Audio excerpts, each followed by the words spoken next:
J'étais tellement heureux de retrouver mon village après 10 ans d'absence.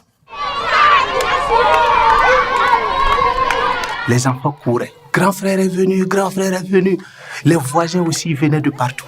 Même le vieux Tika avait sa canne en main et tenait à me souhaiter bonne arrivée. Devant le portail de ma belle famille, c'était la joie immense de retrouver cette chaleur africaine. Un frère qui vivait en Europe pendant des années, c'est juste au téléphone, tu ne le vois pas. Mais là, l'embrasser et voir sa femme, voir son enfant, ma nièce qui est là.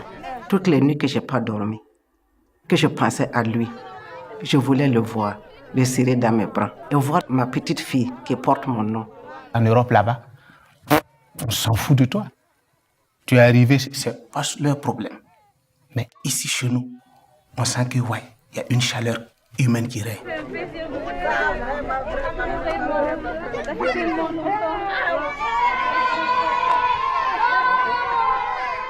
Ma mère avait pris de l'âge. Et quant à ma soeur, toujours égale à elle-même. Elle est intelligente comme son père. Ah, donc c'est moi. Non, j'ai dit intelligente comme son père. J'étais tellement heureuse de pouvoir présenter ma fille pour la toute première fois à sa grand-mère. Mais j'étais très, très anxieuse parce que je ne savais pas comment ça allait se passer avec ma belle famille. Je craignais que mon frère n'ait perdu ses repères par rapport à nos coutumes. Ça faisait tellement longtemps qu'il était en Europe. Je voulais sauter sur l'occasion et faire de ma nièce une vraie femme. Il est en train de pleurer, ouais. 6 mois.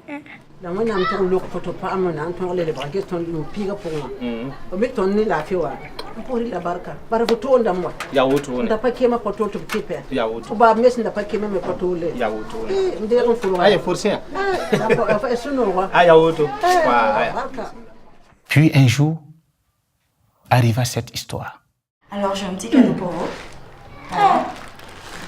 Pour moi. C'est expressement pour vous. Merci beaucoup. Merci Seigneur. Je t'ai vu là, mais je suis très fière. Je n'avais aucune idée de ses intentions. Alors, j'ai profité puis on va parler entre femmes, quoi. Ah ben, c'est ça, en fait. Notre belle sœur. Voilà. Merci. Là, on va garder nos secrets entre nous. D'accord. Ou bien, voilà. Et ça concernait à ma fille, là, ma nièce, là, Aïssata. D'accord. Bientôt, elle sera une vraie femme. Bien Il faut sûr. qu'on l'excise. C'est quoi? Non, rien. Hein? Non, c'est rien, je... Mais pourquoi tu tires ta main? J'étais terrifiée. Mais j'ai gardé mon calme. Parce qu'il fallait que je trouve le moyen de protéger ma fille pour lui éviter cela. Je voulais la convaincre. J'étais surprise et attristée de sa réaction. Les blancs l'ont changé. Moi, j'ai été excisée. Ma grand-mère a été excisée. Donc, Aïssata aussi sera excisée. D'accord, belle sœur. Pour gagner du temps, je l'ai invitée à ouvrir le paquet. Tu as fait moi-même. Fais-moi ce plaisir. Ah, Tu es ma belle sœur chérie. Toi, là. Non, vas-y. Mais il ne faut pas oublier ce que j'ai dit. Hein. Non, je n'oublierai jamais. Allez, vas-y. Je parlais d'une chose tellement importante qu'elle a préféré changer de sujet. Ça ne se passera pas comme ça. J'ai mis le paquet de côté et j'ai insisté. Laisse, on va excuser Aïssata, tu vas voir. Elle va devenir une vraie femme. Elle a insisté. C'est alors que je lui ai raconté ma souffrance liée à mon excision. Pour être une femme, il faut accepter la souffrance. C'est le moment. Aïssata doit devenir femme. Je suis sortie et puis j'ai appelé ma maman. On va exciser Aïssata. Non.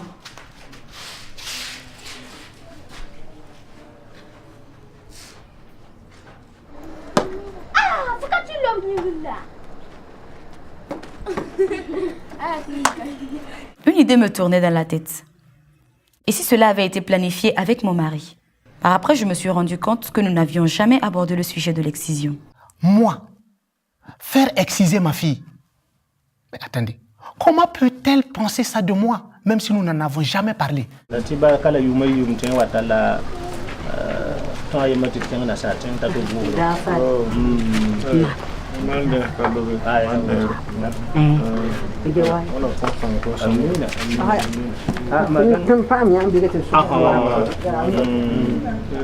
J'étais certaine que maman allait m'aider à convaincre Aminata. Vous-même, vous savez, l'excision, c'est notre coutume. Si on laisse l'excision, on va aller où? J'ai tout de suite dit à ma mère de profiter des vacances pour exciser Aïssata. À l'annonce de ma fille, de faire exciser ma petite fille, J'étais terrifiée, j'étais très en colère. Ça là, on ne va plus le faire. Tu as été excité, tu as souffert. À cause de ça, moi j'ai eu combien d'enfants? Rien que 2. J'étais très soulagée d'entendre l'opposition de ma belle-mère. J'étais tellement en colère que je l'ai mis à sa place. J'ai dit pas question, pas question. Au moment où on t'a fait exciser là, combien de fois j'ai pleuré? Maman, moi-même... Tu as souffert, tu as coulé du sang. Je vois. Si je me rappelle... À ce moment, je n'avais pas l'hôpital à côté. Oui. J'ai couru pour t'amener pour qu'on puisse te faire soigner. Maman. Avec les risques. Moi, connaissant ma fille, et telle qu'elle est, j'ai tout fait pour la convaincre que je n'ai pas pu. Voilà pourquoi j'ai amené toute la famille à aller voir le chef coutumier. C'est fini, non. Il n'y a pas de problème. Voilà, tu dois m'obéir. Tu ne dois pas. Non, on y va.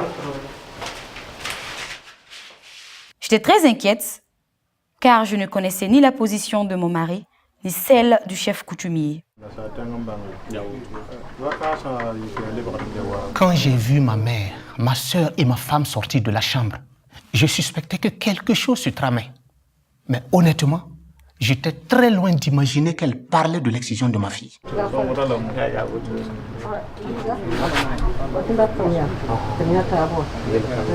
Mon fils qui était assis sur la terrasse, je me suis excusé auprès de ses cousins et puis l'invité à me suivre.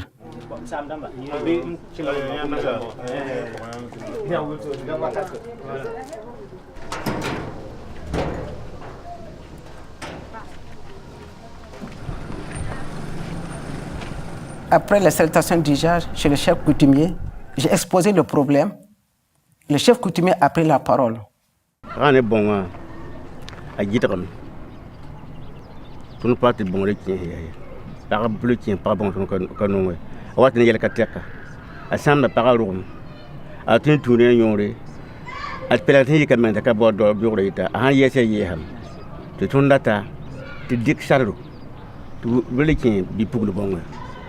Jidrame kiseme ne ba faile ne fana re man bumbu dala baraman takatar nyode ki e biro jere yita da wa sare tan sare na ba ma shibo tun ko bon tun tinga to bongo bi pulu wa ngon tun ko to go.